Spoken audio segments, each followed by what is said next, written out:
A huge welcome to the Transcend and Succeed show.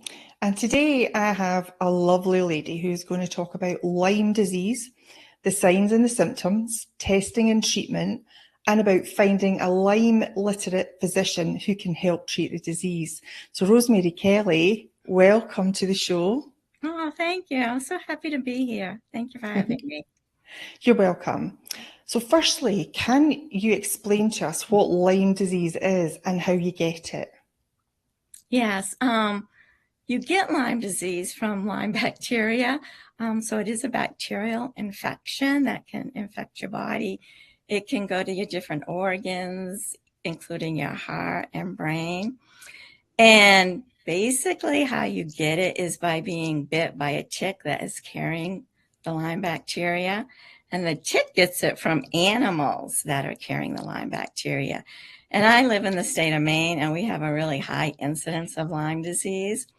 And that's because we have moose, deer, and mice, and they all carry Lyme disease. So if a tick attaches to one of these animals and bites it, the tick becomes infected with Lyme disease. And then if that tick gets on a person and bites them, it only takes this little tiny tick and a little tiny bite to get that bacteria into your body. And then once it's in your body, it just starts to replicate and spread. And the bacteria, I'll just say this, it looks like a corkscrew, and it has an active phase and a dormant phase. And the dormant phase is it's able to cover itself with a hard coating. And we'll be talking a little bit later on about why it's hard to treat, and that will come into play again. Okay. Yeah, so very interesting. It is very interesting. So how did you come to do all this research? I mean, tell us your story about how Lyme disease affected you and how you realized that, somebody in your family had contracted it. Yeah, I had been aware of Lyme disease even before anybody in my household showed symptoms. I first learned about it from a woman that I worked with. I was a dietitian, and her husband was really, really ill. And for years, they couldn't figure out what was going on with him. He had a heart attack. He was having trouble walking. He had brain fog. And he finally had to quit work, and he was on disability. And they were kind of at their wits' end. And finally, they found out that it was Lyme disease. So I was very aware that it was in Maine and that it could be very serious and debilitating. And by the time he was diagnosed, they did treat him. And he did get a little bit better, but he never really regained his health, which was a little bit scary, actually, to see that, because I had been on that journey with my friend that I worked with for, I think, 2 years before her husband was diagnosed. So I told my husband about that, and he actually read some books. So we were both well-versed, okay, Lyme disease and what the possible symptoms could be, because we knew it took him a long time to get diagnosed. And we thought, oh, maybe we better know what the symptoms are. Mm-hmm. So fast forward, we move to a new town. And 24 years ago, we bought our house in a rural town in Maine where we still live.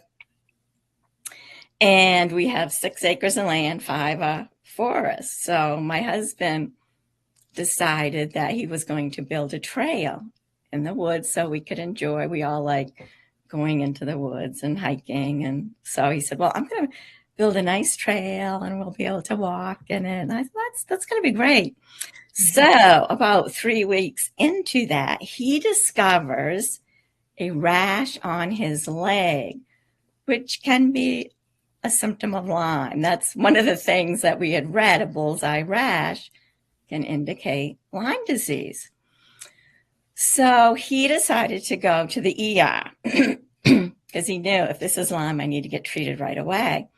And he was told the rash that he had was not indicative of Lyme disease.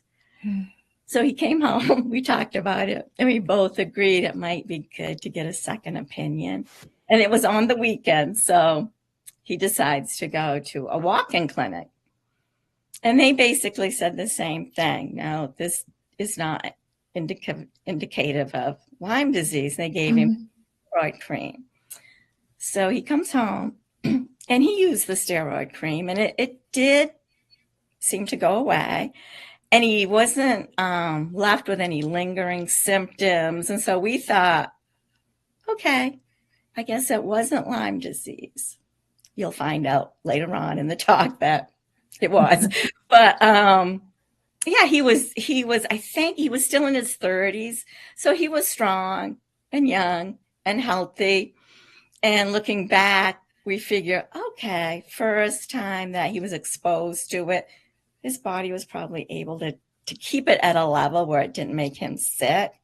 So that was kind of like the first brush with it, although we didn't know at the time that's what was going on.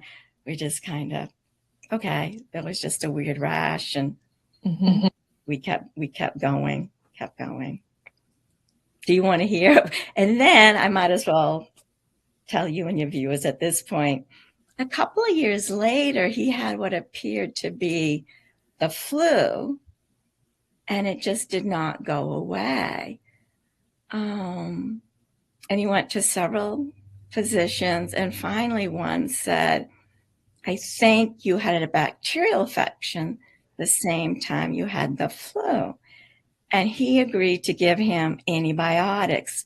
And my husband had been sick for several months. And that did seem to help him. He seemed to regain his health. So again, we thought, okay, it was some kind of bacterial lung infection, and the antibiotics took care of it. A few years later, both my husband and I got really sick. And he actually had to reduce his work schedule. He went from full-time to part-time. I was actually a full-time mom. So I was home, and I thought, good thing, because I really even couldn't take care of my son or my house because I was so sick. And we still didn't know at this point it was Lyme disease. Yeah. Well, you'd mentioned a couple of symptoms like the rash.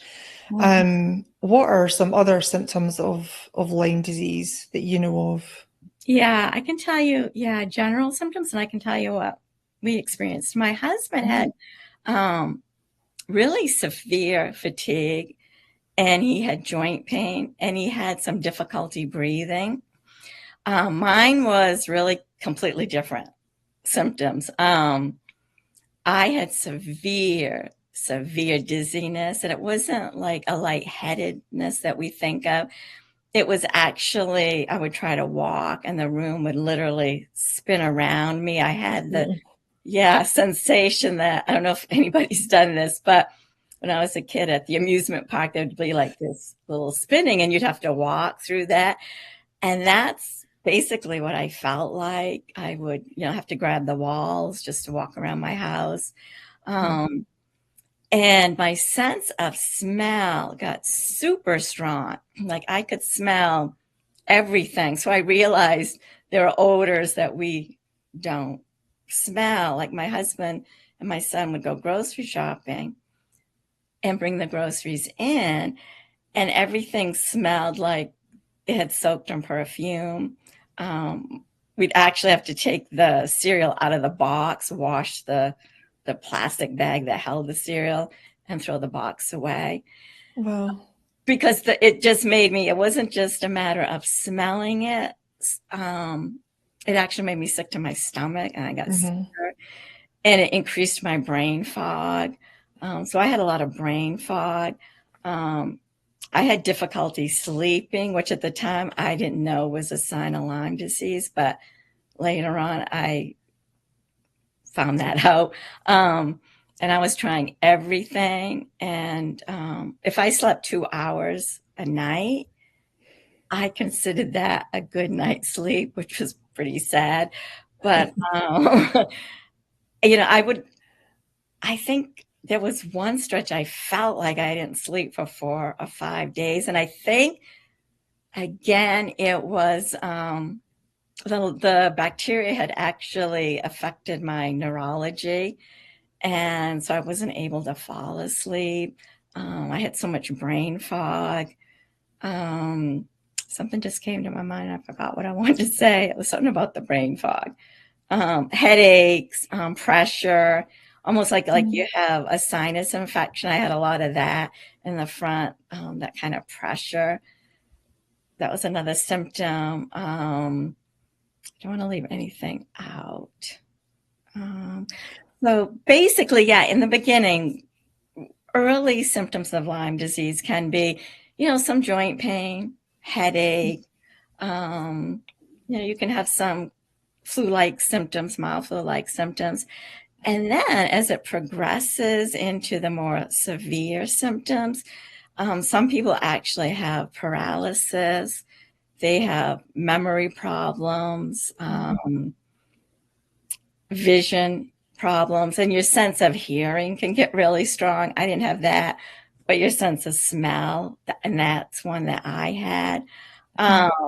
So basically, my husband and I both had symptoms of like we had long-term Lyme disease. So we realized now that in reality, we were both exposed to Lyme. We both had it before we started having these severe symptoms.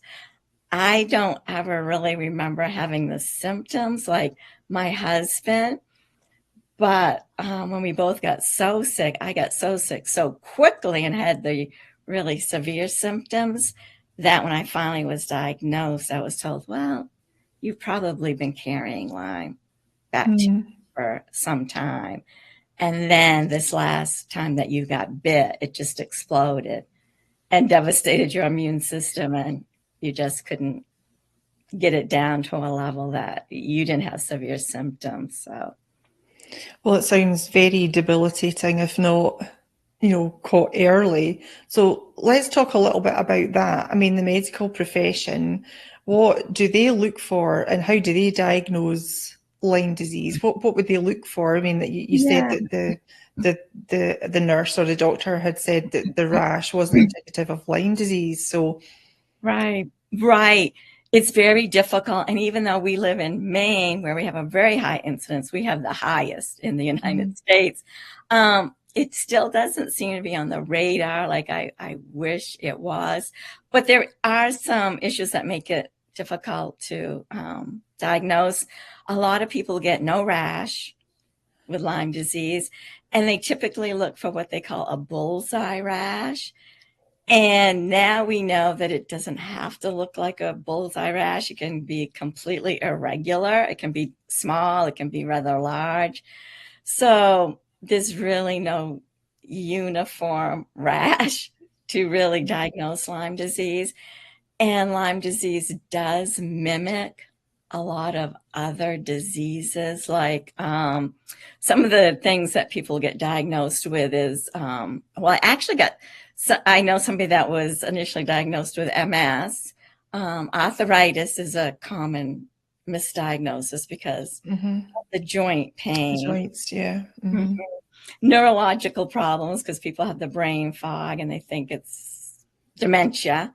I think we all know Chris Christopherson, the country music singer, and he was diagnosed with dementia. And after years of thinking he had dementia, he was actually diagnosed with Lyme disease. And once he was treated, the dementia symptoms all went away. So there you go. Yeah, so it's really, and in mine and my husband's case, he was diagnosed when we were really, really sick. He was diagnosed with chronic fatigue syndrome and asthma because he was having some difficulty breathing. And I was diagnosed with, because I have allergies and it was in the summer, I was diagnosed with like a sinus infection. I actually was given some antibiotics and it helped a little bit, but as soon as I stopped taking them, I rapidly got worse. And then nothing seemed to really help me. So, so we went on kind of limping for months. Yeah. The wrong diagnosis and the wrong treatment. My husband, they did give him an inhaler for the shortness of breath, but it didn't do a whole lot for him because it really wasn't getting at the root of the root cause. problem. Yeah, absolutely. Okay. Yeah. So what did you do then? The antibiotics weren't working. Did you decide to, take the bull by the horns, so to speak, and go and investigate it for yourself and see if there were other ways that you could treat yourself, really, if the typical doctor or, with the pharmaceuticals that we have nowadays, if they weren't helping. So what did you do? Yeah, exactly. Because I can't really remember how many, I guess, call them mainstream physicians and specialists we saw. It was a lot. And some of them were very kind people and they did want to help us.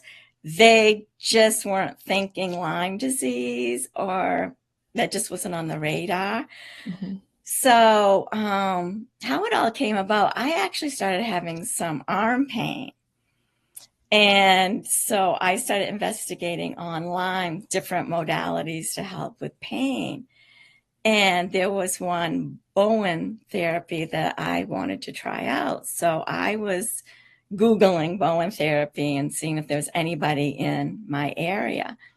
And I did. I found a naturopath that practiced this Bowen therapy that I wanted to try because I was having neck pain and arm pain, and my husband had some of that too.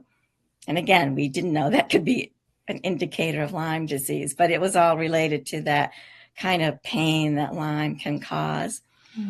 So when I went to see her, I explained about the pain, and I started telling her about some of my other symptoms because I was actually having trouble in her office. And I said, your office is making me sicker. And so she said, okay. She was really nice. We took 2 chairs and we went outside and we sat outside. Luckily, it was summertime.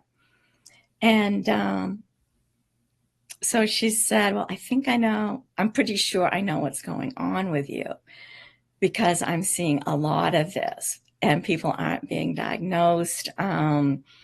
She lives in an area near Acadia National Park, if anybody's heard of that. It's a big park in Maine where people go hiking and we have lots of tourists. And she said she was seeing a lot of people from that area coming into her saying that they had seen several physicians and they were really ill. And she said it's Lyme disease. And I was kind of floored. I thought, what? And so we talked a little bit about the plan, but I immediately came home and told my husband, I said, you need to see her. And I told him what she told me. So he made an appointment and went in and explained his symptoms to her. And she said the same thing. She said, I'm pretty much 100% certain that you have Lyme disease. So, okay. So, because my husband had actually had a blood test called the ELISA test, and it had come back negative. And at the time, we did not know that test is only about 50% accurate. And the naturopath told us, she said, well, the ELISA test is only about 50% accurate. So, and if it comes back negative, they don't do any more testing. If it comes back positive, they give you something called the Western blot just to make sure you really have Lyme disease. So a lot of people fall through the cracks if they only have the ELISA test. So she said to us, she said, what you really need to have is the Western blot. And she had some other blood markers that she wanted to test. And we said, okay, we got to find out what's going on.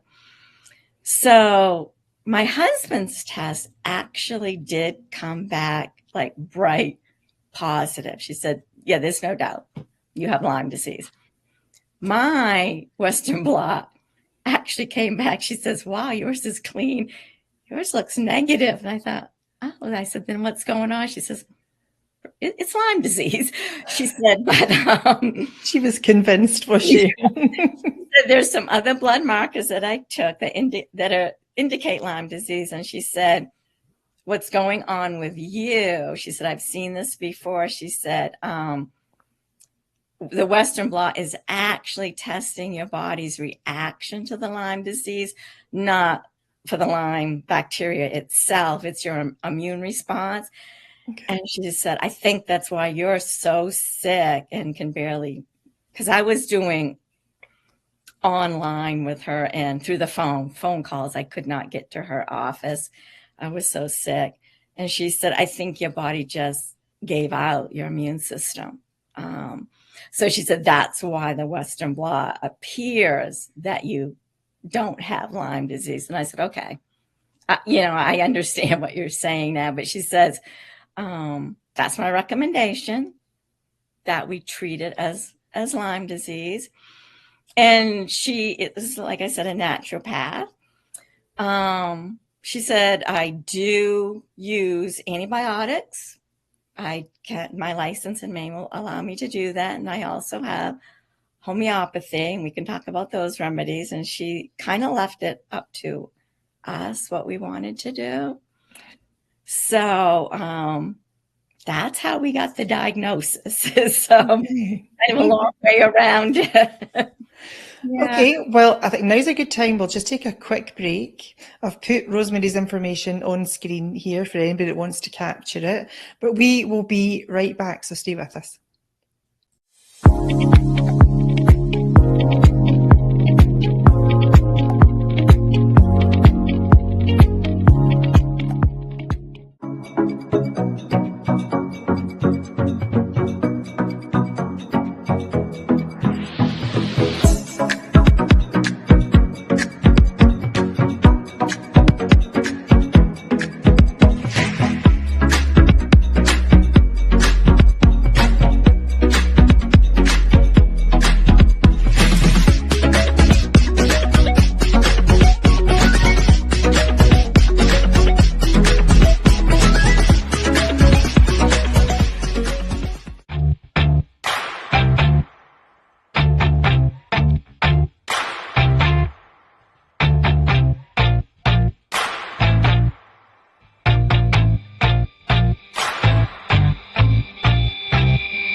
Holy Hydrogen introduces the most powerful health enhancement device in the world, the Lord's Hydrofix Premium Edition.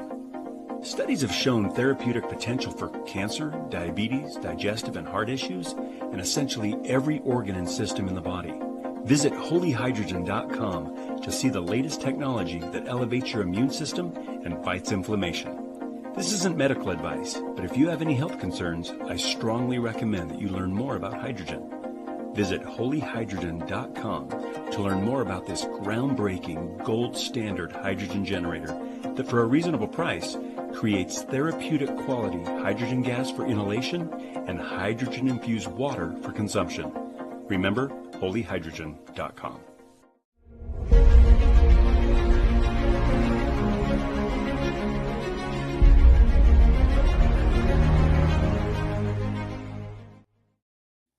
And welcome back to the Transcend and Succeed show. I'm here with Rosemary Kelly today, and we're talking about Lyme disease.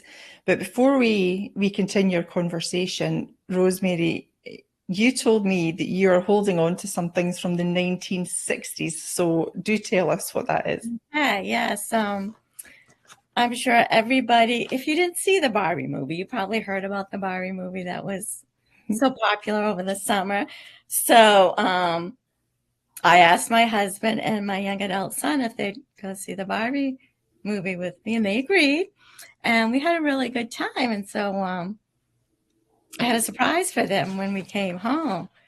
I went to my closet and I said, I have a Barbie from 1966, original ribbon in her hair. And Skipper was also in the Barbie movie, and she is Barbie's younger sister. Oops.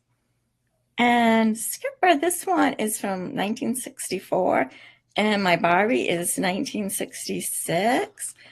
And then Barbie's even littler sister, Tootie, and I think, I'm not sure if she's 64 or 1966. I'm trying to think back. I got these at Christmas, and I think I got Skipper and Tootie together, so they would both be 1964. So, wow. And when I read that, I knew all about Barbie, but I didn't understand who Skipper and Tootie were. So I Googled it, and Tootie looks really wicked. She has quite a wicked expression on her face. It made me laugh. A little bit, I don't know, a little bit like she's possessed. I don't know. A little devilish look, yeah. Yes, I know. Okay, great. Thank you for sharing that. Thank you. Oh, you're welcome. Okay, so we were talking about the naturopath left it up to you to decide. So what was your decision? Right. So my husband actually did take a combination of, in the beginning, he did take some antibiotics, and then he started doing the homeopathy. I decided not to take antibiotics and just try her homeopathy remedies. And the way that this naturopath, I guess, treated Lyme disease is with something she called the UNDA remedies, UNDA. And she explained it to me like it's actually, she called it a drainage system. It really detoxifies your body and optimizes the organs. So your body is working at its optimal.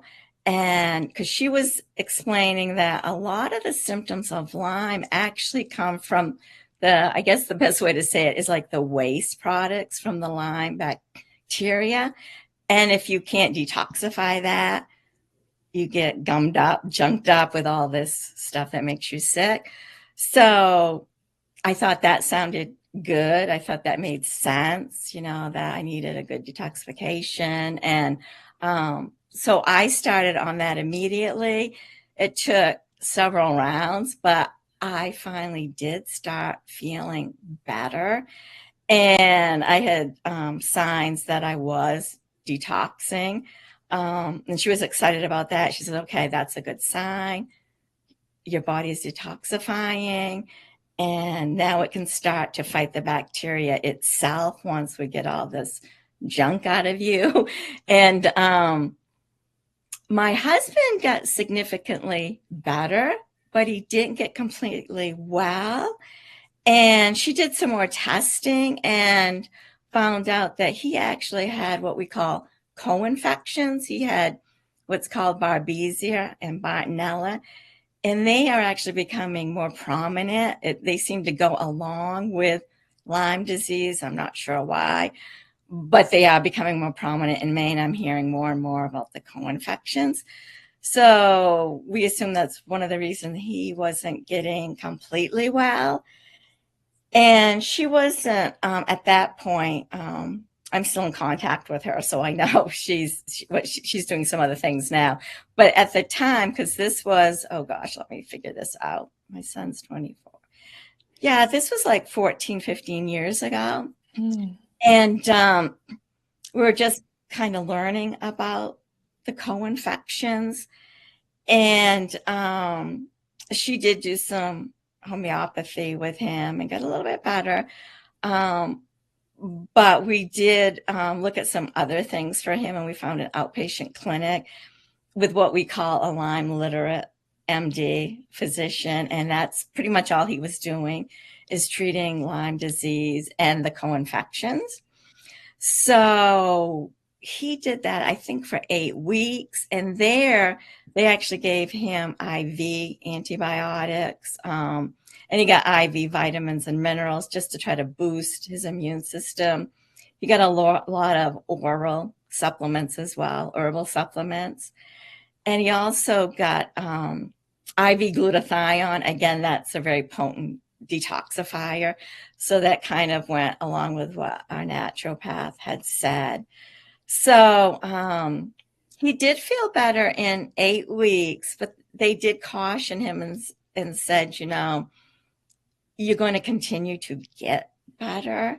And he did, because when he came home, I thought, But his body, again, it had to get stronger, just kind of work on it. Because they did say with him, because they suspected at that point that he'd probably had it, I don't know, like 15 years or something. And they said, your body, you may never completely get rid of the bacteria. You just want to stay. He still takes glutathione through the mouth because it's good just to make sure the body is detoxified and kind of keeps it at bay. And they said, because your body always may be working to keep this bacteria down at a level that doesn't affect you. So, yeah, so there was a lot of different things that he had to do, but it was so much more complicated for him. He had just had it for so long. Just so sick. Mm-hmm. Yeah, a long time to recover, right? It did. It took, it really did. Before he told me that he said he felt really as strong as he had before. It was probably a few years even after the treatment before he really said, oh, you know, he was a lot better and he was working full time again and everything. But it took a while for him to really say, yeah, I'm as strong as I was before I contracted Lyme disease. Yeah. So how long did you take the remedies from the naturopath for? That's a good question. It was several months. Let's see. It was probably, I would say, I started seeing her in September. I would say 6 months. Mm-hmm. And I started to feel significantly better. And I would have, even after that, I would have little, I guess, ups and downs with my health. I had continued to kind of go up and down. And she said, you know, that's probably normal. We'll just keep at it. So I did. And probably, I don't think it was quite a full year, but close to the year mark when I really felt like, okay, I wasn't getting these dips like it was kind of rearing up in my body and trying to get me again, that I really felt like, okay, it's gone. My head was completely clear. I didn't have any more brain fog. And that was such a relief. That was the most terrifying, I think, of anything. Just feeling like I almost felt like there were bugs in my brain, like there was activity. And almost like something gnawing away at it. And that was really terrifying. So that was such a relief when that finally went away completely. I felt like I've got this thing now. It's can't get me. We've got it. And then I gradually got better and got stronger. So I felt like, okay, I'm back to my normal baseline health. Well, it doesn't sound very pleasant at all, but I mean, I think 6 months, 6 months is great considering the length of time, the number of years that you both carried that infection. I think 6 months is fabulous. It is. It was. I was thrilled, to say the least. That I was thrilled because I read stories now, and it's really difficult for me to read them, and people will talk about that brain fog like I had, and I know how miserable really that is. And they've had that for years. And I can remember thinking, nobody can live like this for years. I can't do this. And I had a 10-year-old son. And of course, my husband and I, we wanted to get better because we wanted to get better, and feel better. But we also had a 10-year-old son, and we thought, what kind of life is this going to be for him to see both his parents really ill and not be able to really participate in his life? And that just added another layer that was just sort of, for me, just terrifying, because I thought, I had moments, sometimes I thought, as sick as, I was surprised you could feel that bad and still be alive. That's how awful it was at some times. Yeah. I wonder, did you ever have the opportunity to go back to the medical profession, to your doctor or your healthcare workers, and actually sit down and explain to them how bad this was, how you've actually managed to heal using these remedies? How did they embrace that? I actually did do that with some of them. Yes, I did. And some, I will say, were open to it. One in particular, that I had a nice conversation with her, and I asked her, I told her about the symptoms, and I said, will you help us, get the word out? And she said, yes. And I asked her, there was a movie at the time, Under Our Skin, and she watched it.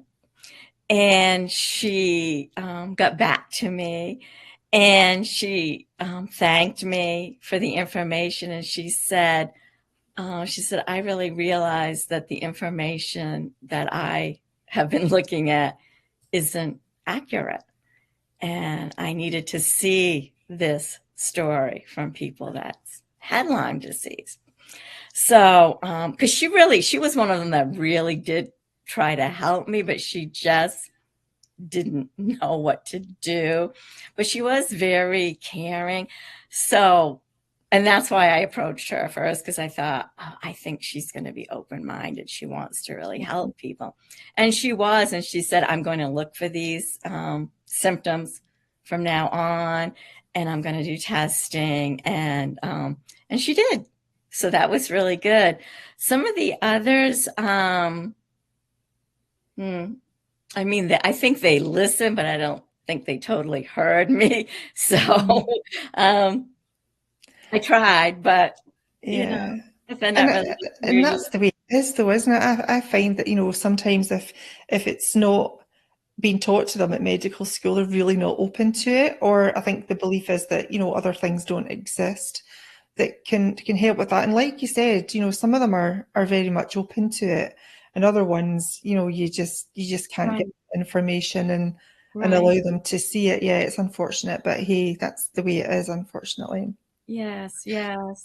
So if someone thinks they may have Lyme disease, how do they go about finding somebody that can help them? Yeah,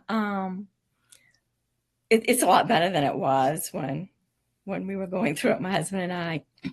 if you suspect, you have some of these symptoms, and if you've been, I'll just to kind of explain some of the areas where you may come into contact with ticks.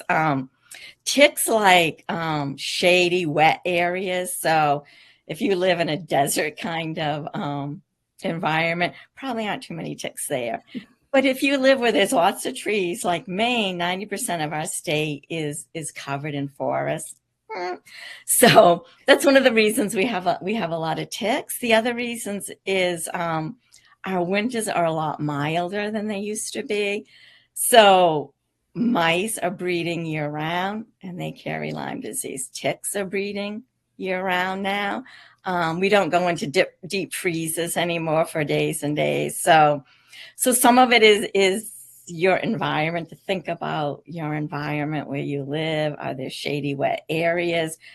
Ticks can hide, get under leaves. You have to be really careful in Maine in the fall when the leaves fall, because the ticks love to get under the leaves, and kids roll in the leaves. And so things that I did as a child, I didn't let my son do those things. And if you do, you really have to do checks.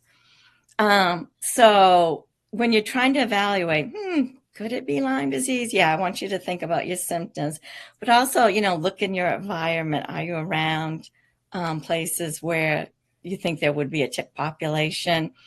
Are there deer and moose and mice like we have in Maine? Or do you? And the other thing too is, do you have a cat or a dog that goes through the woods that may pick up a tick and come back? And so you have a tick. But if you look at those things and you think about your symptoms and you really think, yeah, I want to check this out, and I want to go to somebody that knows what they're doing. If you go to LymeDisease.org, it's really neat. You can do a search in your area, and all the Lyme literate caregivers will come up. There are some naturopaths. There are medical doctors. There's nurse practitioners. There's a lot of different kind of caregivers on that site. But they're all very in tune to Lyme disease, and they're going to listen to you. They're going to do the proper testing. And the best that we have right now is the Western blot. There actually is a lot of research going on to get a simpler, quick, cheaper blood test. And that's kind of frustrating, but hopefully that will come about. The other thing that can be really helpful too, if you can find a Lyme disease support group locally, I can guarantee you all those people are going to know who the Lyme literate caregivers are. So you could contact somebody in that, or go to one of their meetings and ask them how they were diagnosed, who they're seeing. And I know they'd be more than happy to help you. And if you want to contact me, I've kind of collected some resources as well, and I'd be happy to just share those with you, like the clinic that my husband went to. Happy to share that information with anybody that can benefit from that. There you go. 3 different ways if you think you've contracted Lyme disease. Okay, maybe you can answer me this question, because this is my curiosity. Talking about ticks, my understanding of ticks is it's not really a bite. Don't they just burrow? Do they burrow in, and maybe they'll leave the head in there? Did you feel that? Did you ever know that had happened? No,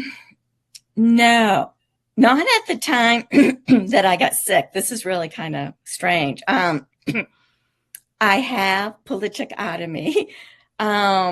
I did actually feel something one day, like itchy. And I pulled up my shirt and I did see a tick embedded into my stomach. Mm-hmm. And I took a tick remover that I had bought. My son was a Cub Scout. And there was a park ranger. His son was a Cub Scout. So he did a talk, and he talked about how to properly remove a tick. And I don't know if I just show it. It kind of looks like a plastic teaspoon with a small portion cut out of it. So if you scrape that against your skin and you come across the tick and just keep scraping and kind of pull, it'll take the head out, because you're right, you don't want to leave the head in there because, yeah, from what I understand, they sort of inject saliva into you, and that's what, yeah, it's not a pleasant thing. A little goosebumps here. Not nice goosebumps. Yeah, and that is what carries the Lyme bacteria. So you want to get the head out too.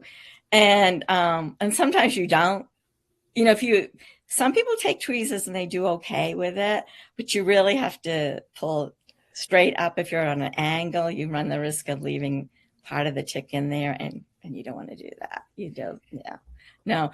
But when I got so sick, no, my husband, neither one of us found it. Realize. We had just walked in a field where there had been a path, but there was some tall grass, and we figured we must have brushed against the grass, and a tick must have been hanging on and just latched onto one of us, because we wonder if there was one tick that got on one of us and then went to the other one. You know, we don't know, but I assume we got it when we were walking through that field. And the blighters, so they are.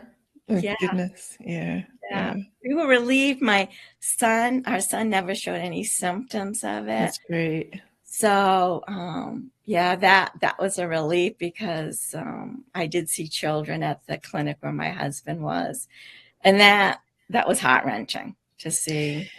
I can well imagine. Is it something that can only be given to you by this tick, or is it something that, so could your husband have passed it to you just through touch or anything like that, or is it just from the tick itself?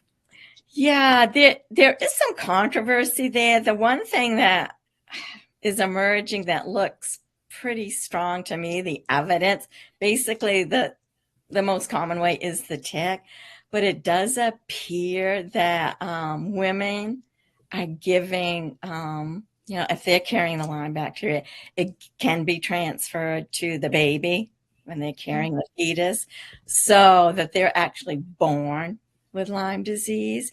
And there was, again, somebody, I think he was 20 years old, at the clinic, and he'd always been very ill his whole life, and that's what they were suspecting, that he probably got it in utero from his mom. And he was in a wheelchair. He was really debilitated from it. And we left before he did, but he was somewhat better. But yeah, I don't know. So that looks fairly strong to me, that it can be given from mother to child.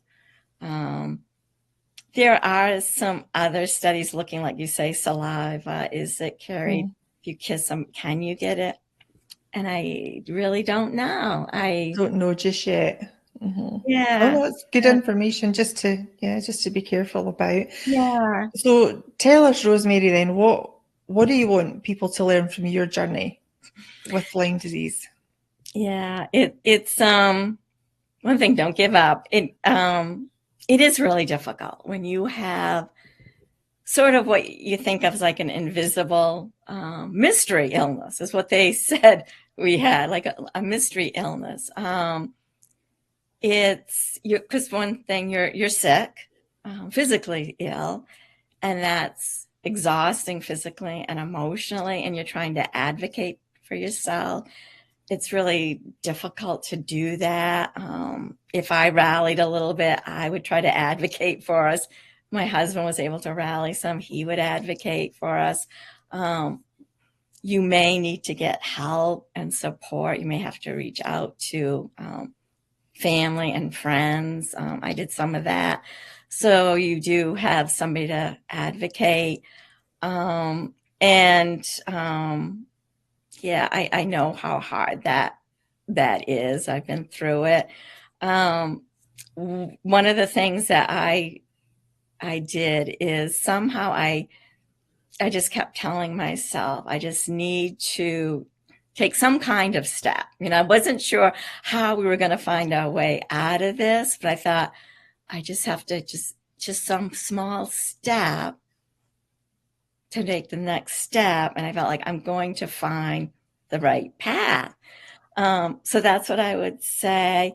There was a sense, and when I say this, I don't mean you give up. I surrendered to the fact that I had something instead of just wanting to teleport to the future. I thought, no, I can't do that. So I had a real sense of, okay, I really, one day I can remember just surrendering to the process and thinking, this is really hard, but this is what is happening. And in that moment, I just felt so much better. I felt like I'm going to find a way out of this. I just know I am. Not sure how, but it's going to be shown to me. I just need to take one small step. And that's basically what I did. And things did start to fall in place. And we got ourselves out of that. And I really leaned into my intuition and my spirituality. And that's what really gave me the strength to see some purpose in this, what I was going through. That was the one thing I said to myself, when I get through this, I'm going to use this experience to help other people. And that will be the good thing that came out of this. And that's what I look at, like, that's why I went through that, so I could learn these things. So yeah. Tell us about the work that you do then, that you can help people with. How has Lyme disease shaped that? Yeah. In a lot of ways. Because when you're so sick, like I said, you're dealing with the physical illness, plus you're dealing with all the emotional stress of it. And I really thought how spirituality and my belief in the transpersonal really helped me surrender and find my way out of that. So I thought, when I get through this, I'm going to look for some transpersonal modalities, things that I can bring spirituality in, and I'm going to look for things that have been verified. And so basically that's what I've done with the Bengston Energy, that I basically think of that as healing the physical. And that is purely an energetic modality. It has been studied. It's verified by research. So it's really kind of interesting. And then the other thing I do is something called PSYCH-K. And that is a transpersonal modality. And what that basically means is that I bring spirit or the divine into the interaction with my client. So it's just not me and the client. We have the divine, and we look at emotions. And I have helped people dealing with physical illnesses just get their emotions into a better place. So they're stronger emotionally, which helps them be stronger physically, and they can, some of them are really great. They're able to advocate for themselves. I'm like amazed. They come back. It's like, wow, they're like a different person. So, and it really makes a difference for them. And that's something, and I listen to people because I learn from myself that everybody needs to be heard. And and sometimes you don't feel like you're getting that. And that's the space that I hold for my clients, telling me what is going on, and really hear their story, and be there to support them. Yeah, well, you've been through it, you know the support that's needed, firsthand. And I think that's great. And Rosemary, we're just, got about 60 seconds left. But your information and your education that you've given us has been fantastic. I want to thank you from the bottom of my heart, honestly. Now I understand what Lyme disease is, really. What have you got going on in the next little while? Is there anything you'd like to share with us? Yeah, I'm looking into, thank you for asking, because, Yeah, I'm going to continue with the banks and then the PSYCH-K, and I'm going to do more education in the PSYCH-K. There are other levels that you can take, and I'm really looking forward to taking some of those upper levels and increasing my skills to help even more people. So, and I'm so excited to do that. Yeah, so that's kind of what I've got planned, traveling and Great. increasing my skills. Yeah. Superb, superb. Just to let the viewers know, this is Rosemary's website in the top left corner, and the QR code. You can book a discovery call if you'd like to discuss anything with her related to Lyme disease or anything that you think she can help you with. But for now, sweetheart, thank you so much. I've had a great conversation, magic information. I'm sure everybody will get, that they'll really enjoy this conversation. So thank you. And I want to say thank you to the viewers as well. Thank you for watching and thank you for listening. And we will see you again. Thank you, Rosemary. Take care. Thank you. You too. Bye. Bye.